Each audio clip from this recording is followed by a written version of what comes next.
Hoje pela manhã nós iniciamos essa nova série de mensagens intitulada Finalmente Vivos. E como nós vimos nesse breve vídeo, o nosso intuito aqui é refletir um pouco sobre isso que nós chamamos de o novo nascimento na vida cristã. Se você nunca ouviu essa expressão, novo nascimento, deixa eu tentar te explicar de uma maneira bem resumida. Nós vamos ver um pouquinho mais dela aí nos próximos domingos.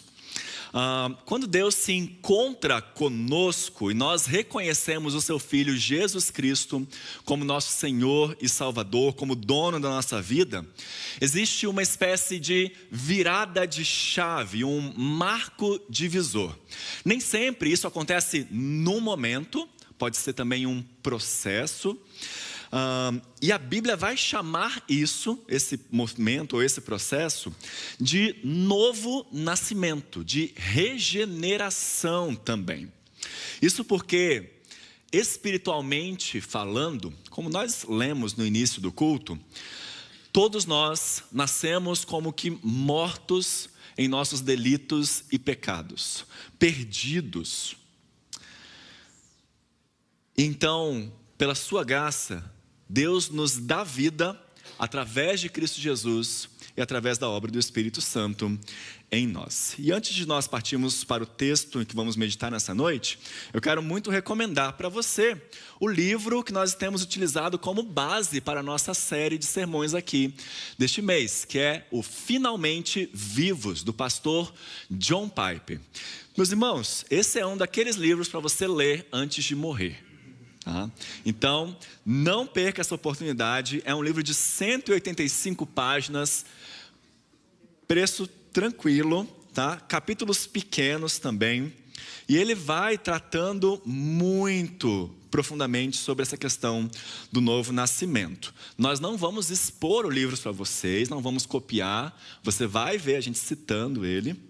Mas ele é o livro base, o livro que nos deu um pouquinho da ideia do que a gente quer tratar aqui neste mês. Nós esperamos ser muito abençoados e alcançados pelo Espírito Santo. Cremos aí que ele tem um grande plano para a nossa igreja ao tratarmos sobre esse assunto. Amém? Nessa noite eu quero meditar com você sobre como o novo nascimento chega até nós. O que é que nos acorda, que nos revive, o que é que vira essa chavinha para que a nossa vida comece a ser trabalhada pelo Espírito Santo? E para isso nós vamos ler o livro do profeta Ezequiel, em seu capítulo 37. Ezequiel 37, de 1 a 14, o texto vai passar para você aqui na tela. Se você tiver a Bíblia, é importante que você abra. Nós vamos voltar aos versículos várias vezes ao longo da mensagem. E que o Senhor nos abençoe na leitura e meditação da sua palavra. Amém?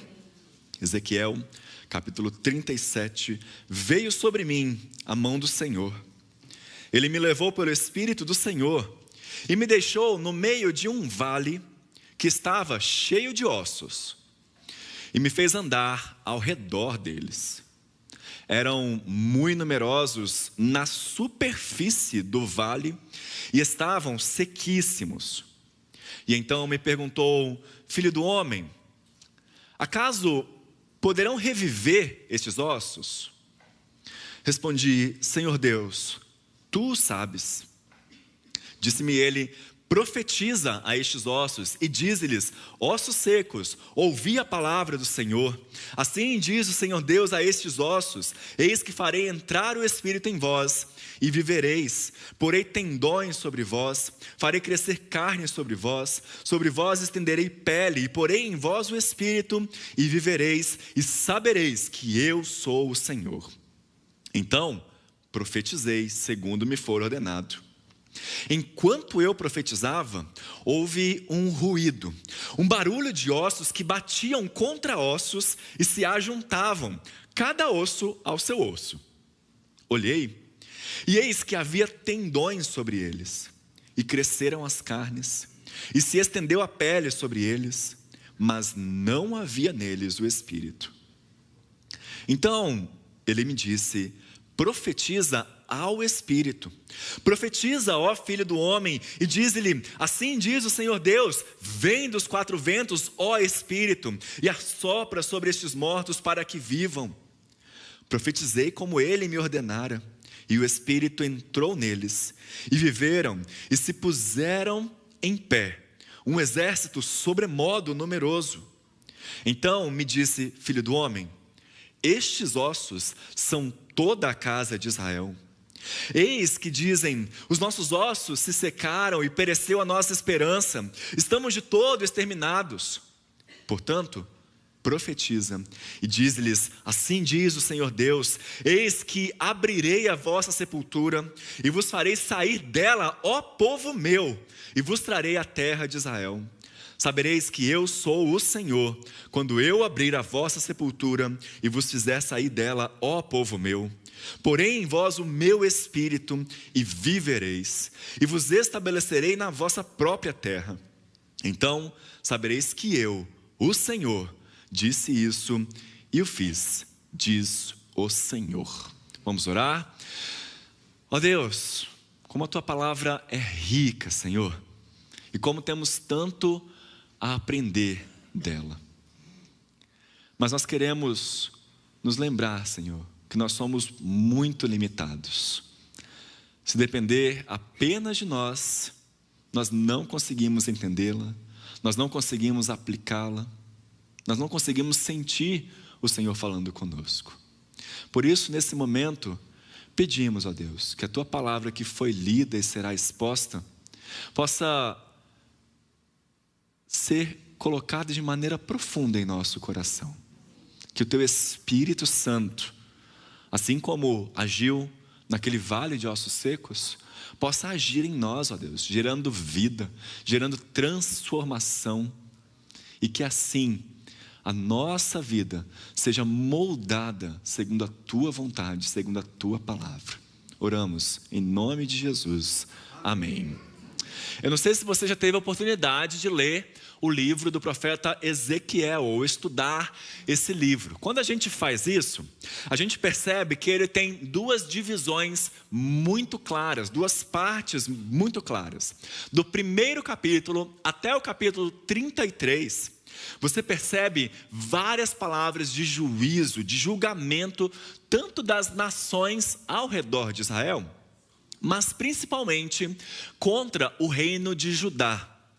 Inclusive, Ezequiel, falando em nome do Senhor, utiliza palavras e expressões muito fortes, detalhes bem vívidos e até mesmo quase ofensivos, inclusive, para falar sobre o quanto aquele povo merecia o juízo de Deus. Até que no capítulo 33, Ezequiel recebe uma mensagem. Uma pessoa fala para ele: Ezequiel, a cidade caiu.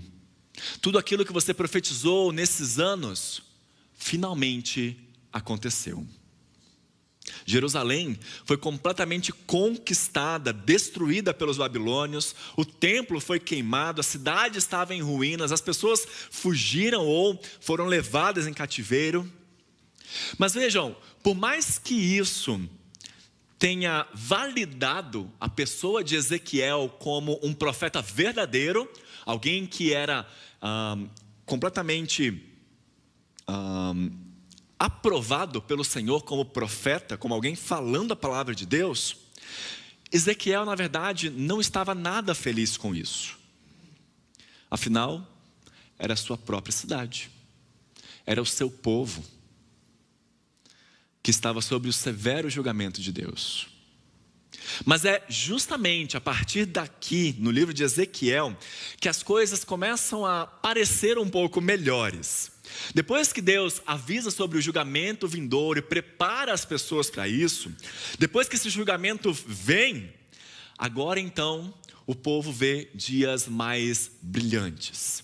A partir do capítulo 34 até o final do livro de Ezequiel, então, o profeta vai anunciar a obra de restauração de Deus, a obra de renovação que Deus quer promover, não só no seu povo, mas em toda a terra. Aqui e ali há algumas palavras de juízo ainda, de disciplina, mas o foco, você vai perceber, é claramente na graça de Deus, na renovação, no refrigério que Deus trará para o seu povo. E o capítulo 37 está bem nesse meio. Aqui, como nós já lemos, Deus guia Ezequiel para uma cena, cá entre nós, assustadora. A gente não sabe muito bem como é que foi isso, se Ezequiel teve uma visão ou se literalmente ele foi levado, para esse vale de ossos secos. E a gente vê aí nos primeiros 2 versículos que Ezequiel ele se assusta um pouco, porque para onde quer que ele olhasse haviam ossos, tipo um cemitério maldito. Rei Leão, você lembra Rei Leão, quando Simba vai lá no cemitério de elefantes? Quase isso, só que com muito osso, não tinha terra nenhuma. Com muito osso. Nós já lemos também o versículo 11, onde Deus explica: Filho do homem, esses ossos são a casa de Israel. Agora aqui, meus irmãos, nós precisamos fazer uma leitura contextual então. Porque a gente vê que Ezequiel não está mais falando somente sobre o povo de Judá, o reino do sul. Ele está falando de toda a casa de Israel. Tanto que se você continuar lendo a partir do versículo 15, você vai ver mais uma profecia em que Judá e Israel se unem, se juntam novamente e retornam à terra. Porém, quando você lê o capítulo 36, você descobre que nós estamos agora tratando sobre a nova aliança de Deus com o seu povo e com toda a humanidade. A partir da nova aliança, os gentios também fazem parte dessa aliança com Deus. Então, quando nós vemos essas passagens sobre a nova aliança, sim, Deus está falando sobre a restauração de Israel, mas esse texto trata também sobre todos nós. Então, Deus leva Ezequiel para o meio, desse vale cheio de ossos. E o que ele faz ali? Versículo 2: Ele me fez andar ao redor deles. Eram muito numerosos na superfície do vale e estavam sequíssimos. Preste bastante essa informação, eles estavam na superfície do vale. Observem bem o que Ezequiel notou naqueles ossos. Ele notou que aquelas vidas que antes existiam ali não estavam apenas mortas, mas estavam também desonradas. Isso porque no pensamento do Antigo Oriente Próximo, naquela época, havia algo, por incrível que pareça, pior do que a morte. O que era pior do que a morte para eles? Era morrer e o seu corpo ficar exposto ao relento. Isso era muito comum em cenários de guerras. Em campos de batalhas, os cadáveres ficavam ali ao relento, largados para serem comidos, por predadores, por insetos, ou simplesmente ficavam ali sofrendo decomposição. Então, quando Ezequiel vê um vale cheio de cadáveres não enterrados, isso nos dá uma dica, de que aquelas pessoas, elas não estavam simplesmente mortas, mas elas estavam desonradas. Essas pessoas, elas não tinham nem qualidade de vida e muito menos vida. E essa cena aterrorizante, meus queridos, nos mostra desde já a importância e a necessidade que nós temos de uma intervenção sobrenatural de Deus sobre a nossa vida. Isso porque você percebe que um vale de ossos secos, por si mesmo, não pode se resgatar. Morto não sente, não fala, não ouve, não tem apetite, não reage. Morto não pode ressuscitar a si mesmo, ele só pode receber vida por uma ação de fora, por uma ação sobrenatural, divina. Só Deus pode trazer esse despertamento e esse realinhamento espiritual, e é isso que ele faz. Paulo, quando escreve aos Efésios, lá em seu capítulo 2, texto que nós lemos no início do culto, tem em mente o texto de Ezequiel. Ele diz: olha, nós todos estávamos perdidos, nós andávamos mortos em nossos delitos e pecados. Não havia força em nós, nada dentro de nós que conseguisse reagir a isso e mudar a nossa situação. E aí vem o versículo 4 com a expressão, uma das expressões mais maravilhosas da Bíblia, que é: mas Deus. Mas Deus, sendo rico em misericórdia e amor, nos deu vida. É Ele que nos traz essa vida. Essa é a nossa maior necessidade, como nós ouvimos hoje pela manhã com o pastor José Roberto. Sermos nascidos de novo. Vejam, aquele era um vale de ossos secos. Então aquelas pessoas em algum momento tiveram vida, mas estavam mortas. Elas precisavam então de um novo nascimento, como todos nós. E então Deus faz uma pergunta para o profeta. Versículo 3: filho do homem, é assim que Deus chamava Ezequiel, acaso poderão reviver esses ossos? O texto não nos fala, mas eu quero que você imagine um pouquinho quanto tempo demorou para Ezequiel responder essa pergunta. Porque não é uma pergunta fácil, meus irmãos. Não é uma pergunta fácil. É um cenário de guerra, é um cenário de morte. É um cenário desolador, sem muita esperança. Talvez o próprio Ezequiel teve que pensar um pouquinho num será? Qual é a resposta certa? Ele pode ter pensado: eu não sei. Aparentemente parece algo meio impossível. Afinal, eles estavam sequíssimos. Não é que tinha os corpos ali, eles poderiam ressuscitar. Mas os ossos já estavam até separados. Parece um caso perdido, algo que não tem solução. E então Ezequiel vem com uma resposta muito bem pensada.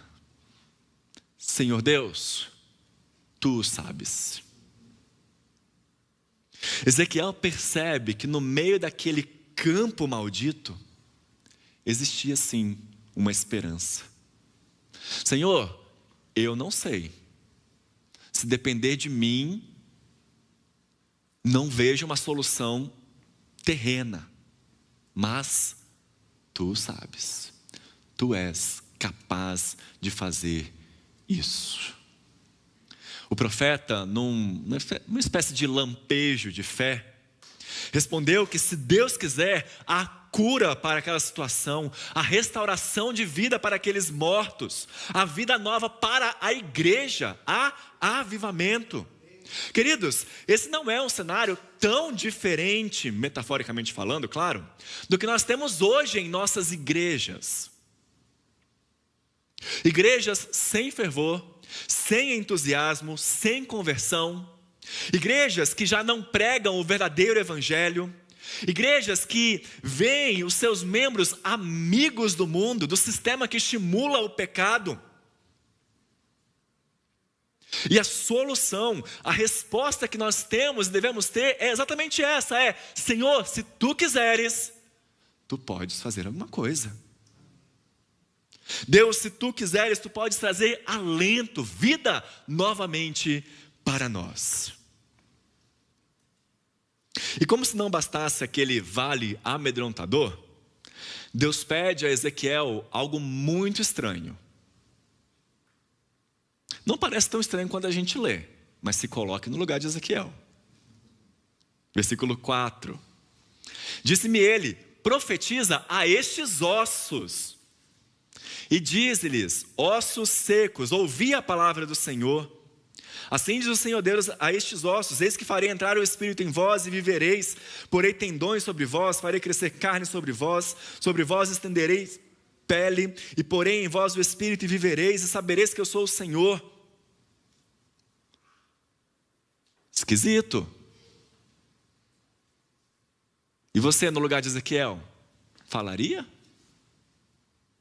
Eram ossos, eles não ouviam, não tinha cartilagem aqui, ó. Eles não tinham vida, estavam secos, estavam mortos. E cá entre nós, meus irmãos, para Ezequiel obedecer a essa ordem de Deus, era necessário uma coragenzinha a mais. Era necessário uma confiança muito firme na palavra de Deus. Da mesma maneira que ele conseguiu responder: Senhor Deus, tu sabes, tu podes. Aí sim ele responderia: então eu vou pregar também. Então eu vou profetizar sobre esses ossos. E aqui está o nosso grande chamado, meus queridos. Nós precisamos ter uma confiança firme e até mesmo corajosa na palavra de Deus, que é capaz de transformar as pessoas, não importa o que as pessoas digam. Porque nós somos questionados hoje em dia. Você já parou? Alguém já te perguntou isso? Você crê mesmo nesse livro? Um livro escrito há 2000 anos? Retrógrado? Ultrapassado? Você crê mesmo que você consegue encontrar vida, alegria, consolo, paz diante desse livro?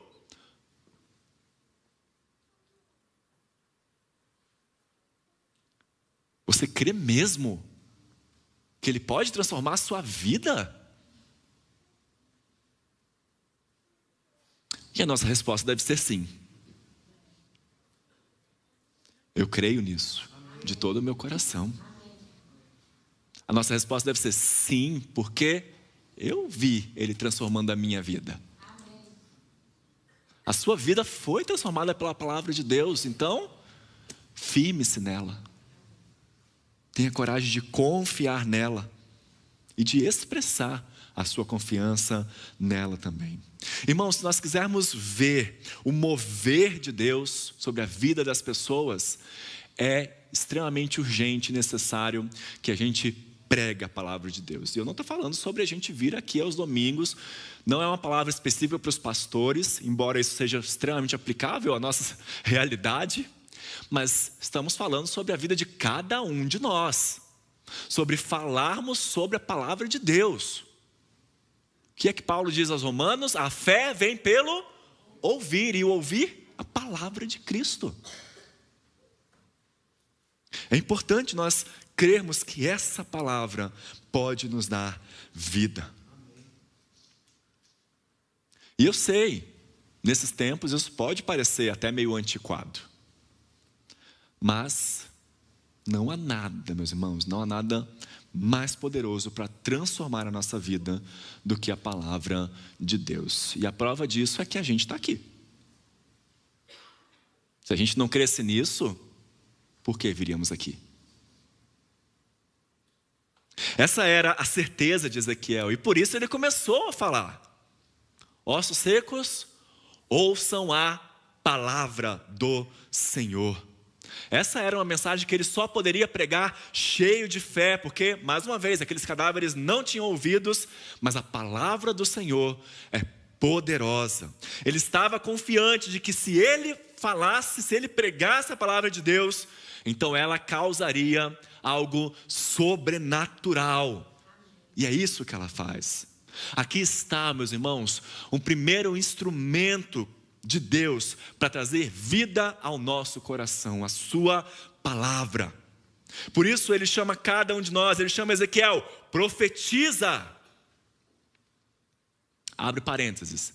Profetizar na Bíblia, ao contrário do que a gente está muito acostumado a pensar, não é predizer o que vai acontecer no futuro. Ok? Profetizar na Bíblia é pregar a palavra de Deus. É mostrar ao povo, mostrar às pessoas qual é a vontade do Senhor. Isso é profetizar.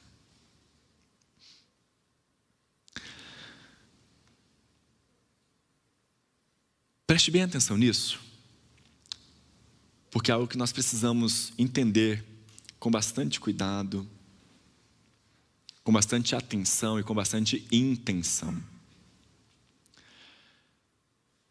Esse texto nos mostra, e tantos outros textos da Bíblia também nos mostram isso, que a nossa maior necessidade, o que a igreja mais precisa, não é de autoajuda, não é de palavra positiva, não é de técnicas de coach, para nos sentirmos mais motivados ao sair daqui e ter uma boa semana.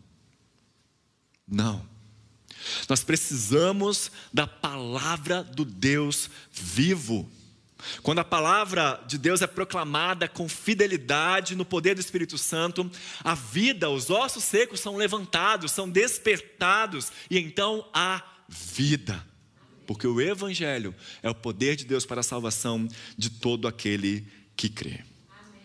Se nós queremos então, meus irmãos, avivamento, se nós queremos restauração espiritual, é preciso proclamar a palavra do Deus vivo. Porque essa palavra é viva. Essa palavra tem vida em si mesma. Ela é poderosa, ela não pode falhar. E a palavra que sai da boca do Senhor não volta para Ele vazia.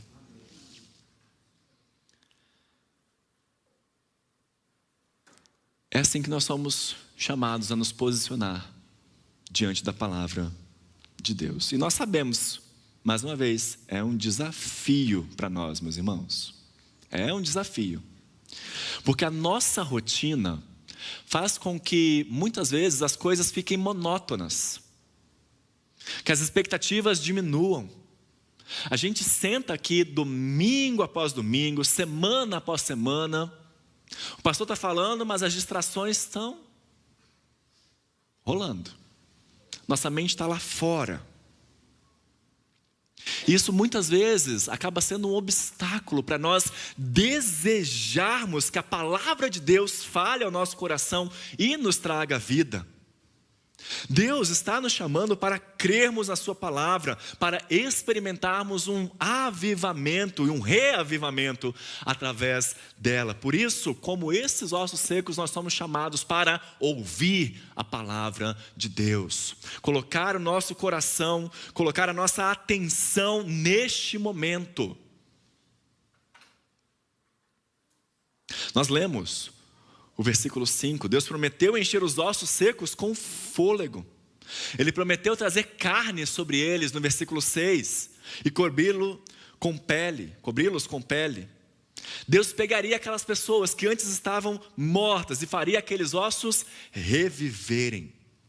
Essa é uma obra de reavivamento, Deus trazendo vida ao seu povo, e é isso que Ele realmente faz. Veja aí nos versos 7 e 8. Então profetizei segundo me for ordenado, e enquanto eu profetizava, houve um ruído, um barulho de ossos que batiam contra ossos e se ajuntavam, cada osso a seu osso.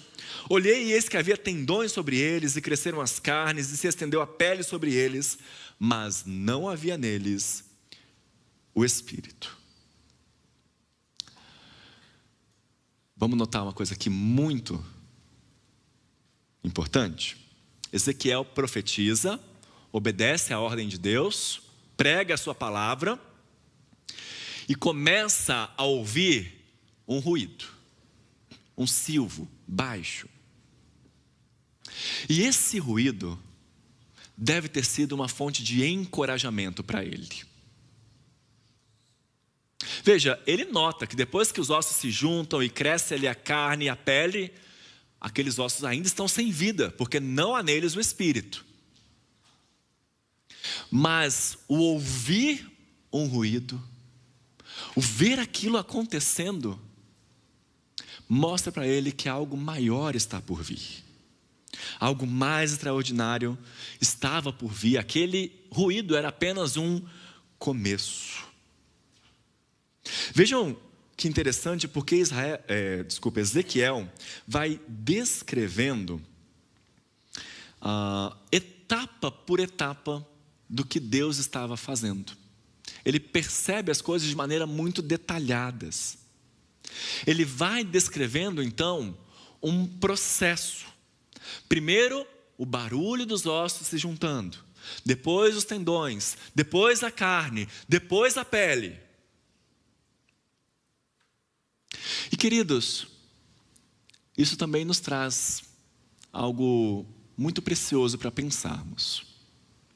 Por mais que nós creiamos no poder da palavra de Deus para transformar de uma vez por todas a vida das pessoas, isso nós não temos dúvidas. A partir desse texto, a gente pode perceber, pode notar que muitas vezes, nessa obra de reavivamento que Deus está fazendo, que Deus produz em nós, Ele faz isso num processo. Não num momento só, mas em etapas. É bom entendermos isso, porque a gente fica muito ansioso. A gente fica muito ansioso esperando Deus trazer um grande reavivamento para a nossa igreja, uma grande mudança para a igreja do Brasil. Nós ficamos desejosos e até choramos, pedindo: Deus, transforma completamente a vida do meu filho, a vida do meu marido, a vida da minha esposa, dos meus pais.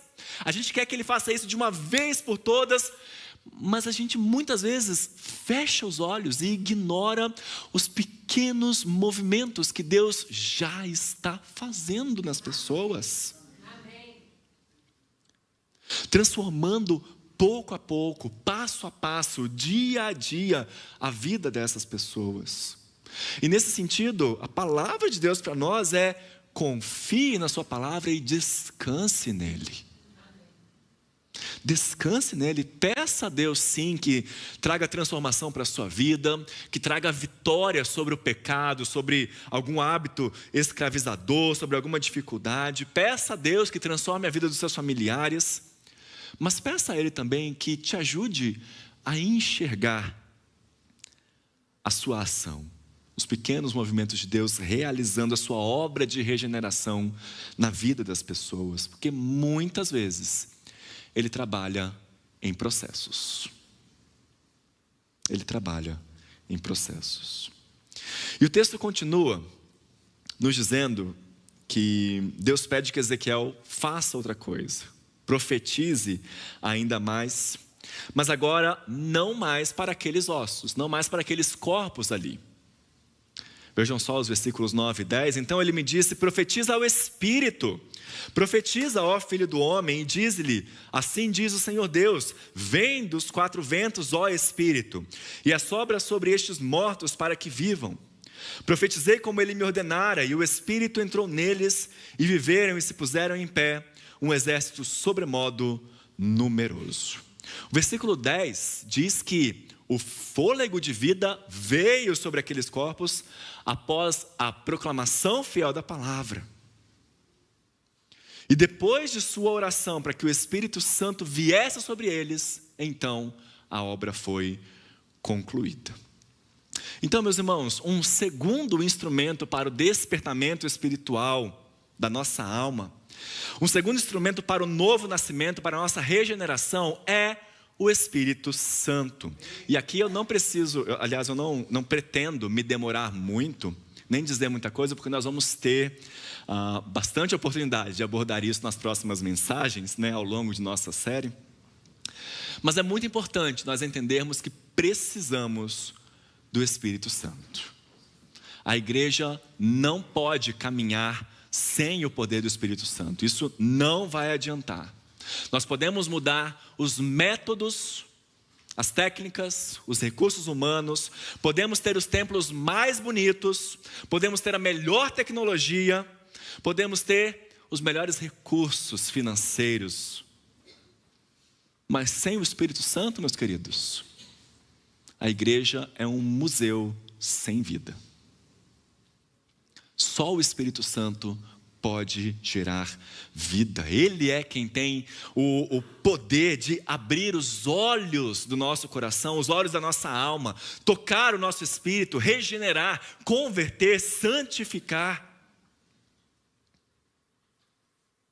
Agora, notem o que aconteceu aqui também.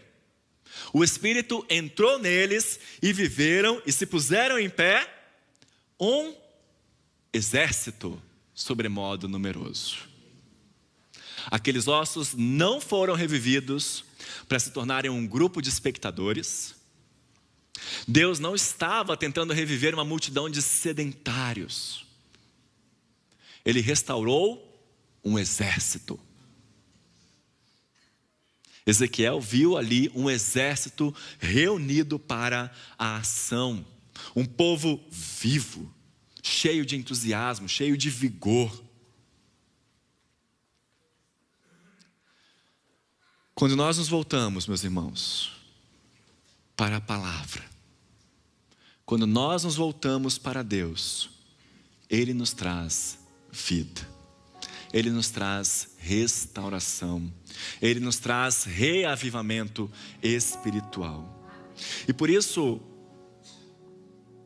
um grande desafio para nós nessa noite, ao lermos o texto de Ezequiel, ao pensarmos e refletirmos sobre a palavra de Deus, é sairmos daqui encorajados a nos voltar para Ele, a ouvir a sua palavra, encorajados a buscar nele a nossa fonte de vida. É tempo de orarmos, tempo de nos arrependermos de nossos pecados, tempo de nos convertermos de nossos maus caminhos. É tempo de nos voltarmos para Deus com sinceridade de coração, rasgando o nosso coração, as nossas vestes, pedindo a Deus por sua graça, pelo seu poder, porque nós temos a plena certeza, a partir da sua promessa, a partir da sua garantia, de que Ele há de intervir na nossa vida, há de intervir na nossa igreja, trazendo restauração e trazendo vida para um vale de ossos secos. Esse é o poder da palavra de Deus. Esse é o poder da palavra de Deus. Eu não sei o quanto você tem tido a oportunidade de se alimentar dela, o quanto você pode ouvir, ler, ter um momento para estudá-la. Mas nós queremos incentivar você nessa noite a fazer isso, estabelecer esse compromisso. Coloque isso na sua agenda. Eu quero ler a Bíblia 5 minutos por dia, 15 minutos por dia, 1 hora por dia. Eu quero me dedicar, eu quero me alimentar dessa palavra que pode trazer vida. Eu quero sair desse meu marasmo. Eu quero parar de ficar reclamando que eu não ouço a Deus, porque para ouvir a Deus eu preciso abrir essa palavra, preciso lê-la, porque Ele fala poderosamente ao nosso coração. Não deixe de renovar o seu compromisso em crer na palavra de Deus e em se encorajar também para estudá-la cada vez mais, para estar aqui presente, ouvindo ela sendo pregada, para se aprofundar no conhecimento do Deus que nos dá e nos traz a vida. Amém? Deus te abençoe.